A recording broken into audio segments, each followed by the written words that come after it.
Psalm 2 is a great example of how to pray for leadership as well as what can happen when leadership does not surrender to the Lord. Take a listen to a read aloud of Psalm 2, followed by a time of calm with text overlays. Psalm 2. Why are the nations so angry? Why do they waste their time with futile plans? The kings of the earth prepare for battle. The rulers plot together against the Lord and against his anointed one. Let us break their chains, they cry, and free ourselves from slavery to God. But the one who rules in heaven laughs. The Lord scoffs at them. Then in anger he rebukes them, terrifying them with his fierce fury.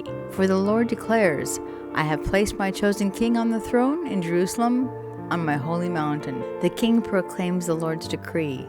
The Lord said to me, You are my son. Today I have become your father. Only ask, and I will give you the nations as your inheritance, the whole earth as your possession. You will break them with an iron rod and smash them like clay pots. Now then, you kings, act wisely. Be warned, you rulers of the earth. Serve the Lord with reverent fear and rejoice with trembling. Submit to God's royal Son, or he will become angry, and you will be destroyed in the midst of all your activities. For his anger flares up in an instant. But what joy for all who take refuge in him. So, quick commentary before the time of quiet reflection and text overlays.